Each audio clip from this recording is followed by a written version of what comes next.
He looked her in the eyes and said, "I don't shake hands with staff." What he didn't know? That staff was about to pull $2 billion from under his feet. Amara Daniels entered the glossy glass tower with quiet confidence. She didn't wear diamonds or designer brands, just a clean gray suit, low heels, and a gold pin on her lapel that only the sharpest eyes would recognize. She walked into the executive conference room, where billionaire Charles Grant was preparing to pitch for a $2 billion investment. Amara wasn't his assistant, and she wasn't there to take notes. She was the lead investment officer of one of the most powerful funding groups in the country, a quiet giant behind dozens of tech empires. As she extended her hand to greet Charles, he looked her up and down with a half-smile and said, "I don't shake hands with staff." Then he turned and greeted the white junior associate standing behind her. A few people in the room froze. Some looked down awkwardly, but Amara didn't flinch. She slowly withdrew her hand, nodded politely, and took her seat without a word. Inside, she wasn't angry. She was steady. She had seen this before. She knew how men like Charles measured power by appearance, by assumption, by skin. What he didn't realize was that he had just dismissed the very person who held the key to his deal. She watched him talk, watched him brag about projections and global reach, but none of it mattered now. This wasn't just about numbers. It was about how he treated people when he thought no one important was watching. Amara took out her tablet, opened the deal folder, and began her review. With one difference. She already knew the answer. Charles had shaken hands with everyone in the room, except the one person who could make his empire grow or disappear.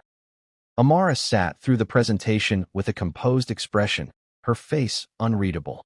Charles was in full performance mode, clicking through slides filled with bold numbers, colorful charts, and buzzwords that echoed across the boardroom. He spoke about market dominance, IPO timelines, international partnerships. His voice was loud. His ego was louder. But Amara wasn't impressed. She'd heard it all before. What she looked for in founders wasn't just data, it was depth, integrity, leadership, and all she saw in Charles was someone who couldn't see past a woman's skin or a name on a badge. She noticed how he ignored her every time she asked a question, how he directed answers to the men in the room, even when she was the one who had asked. Still, she stayed quiet, writing notes, observing not just what he said, but how he carried himself. She watched how he interrupted others, dismissed concerns, and bragged instead of listening. By the time the presentation ended, her notes weren't about revenue or product, they were about risk. Leadership risk, brand risk, human risk.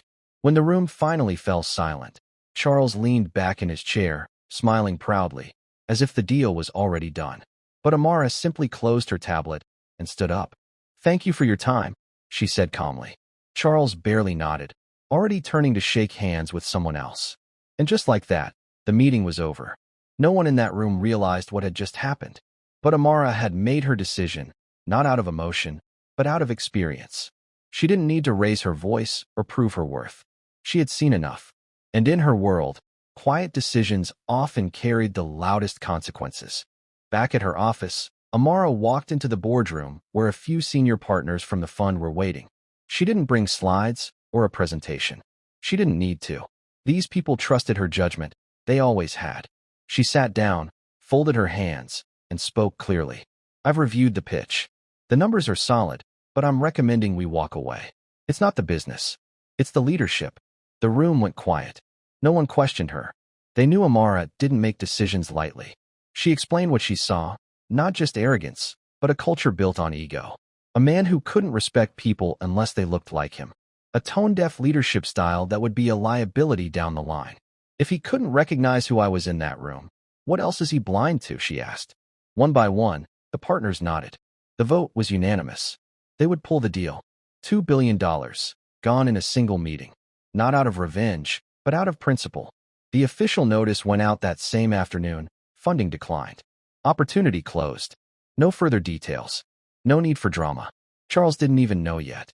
While he was probably still celebrating, the floor beneath him had already begun to crack. Amara didn't smile, didn't gloat. She just returned to her desk, opened the next file, and kept going. Because this wasn't personal, it was business. But it was also a reminder. In the world Amara worked in, power didn't need to speak loudly. Sometimes it moved quietly, efficiently, with purpose. And by the time people noticed what had happened, it was already too late. Charles had walked past a handshake and lost everything it was holding. Charles didn't find out about the pulled investment until 3 days later. He was boarding a private jet when his assistant handed him the email. It was brief, no explanation, no follow-up, just one cold line. Funding declined. Terms withdrawn. At first, he thought it was a mistake. He called the fund directly, demanded answers, but no one picked up. His emails went unanswered. When he finally reached someone on the phone, all they said was, "The decision is final." That was it. Charles was stunned. The $2 billion deal he had already announced, already counted on, already used to charm future investors, was gone. Word traveled fast. Within days, other investors grew nervous. Competitors smelled weakness. Some insiders started whispering about what had really happened in that boardroom. People began connecting the dots about the woman he had ignored, the one he assumed was staff. Rumors spread that she had made the call, and suddenly, everyone remembered her name, Amara Daniels. The woman Charles hadn't thought twice about was now the center of every closed-door conversation.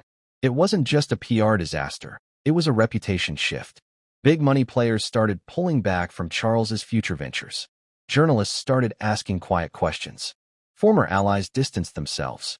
For a man used to controlling every room he walked into, this silence was suffocating. And the worst part? He couldn't fight it. Because no one was publicly attacking him, he had done it to himself. Disrespect doesn't always explode. Sometimes it just echoes. And now, everywhere he turned, Charles could feel it. That moment he dismissed someone who held the keys. He thought she was just staff. But that moment at the handshake? That was the exact second his empire began to crack.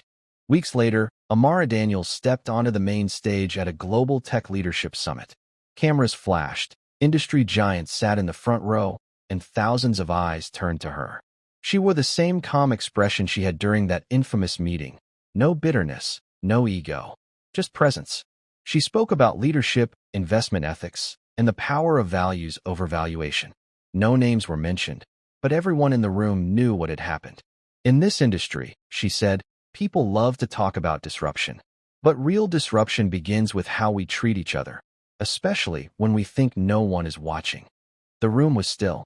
Every word landed like a pin drop. In the back, Charles sat silently, invited by the summit before the fallout. He didn't clap. Couldn't. He just watched the woman he once ignored command the stage he used to own. Amara didn't look at him. She didn't need to. Her voice carried further than any handshake ever could. After the event, a group of young women, some in suits, some in hijabs, gathered around her. They didn't ask for autographs. They just said thank you, because they saw in her what so many had been waiting to see for years. A woman who didn't just make space. She protected it. Amara later declined 3 TV interviews and went straight back to work. She didn't want fame. She wanted change. And quietly, she started building a new fund, one that would back leaders others might overlook. People of color, women, immigrants, dreamers. She knew the world wouldn't change overnight, but it had already begun, because of one moment, one room, and one decision. When he refused to shake her hand, he thought she was beneath him. But Amara wasn't reaching for his approval. She was offering him a chance, one he never got back.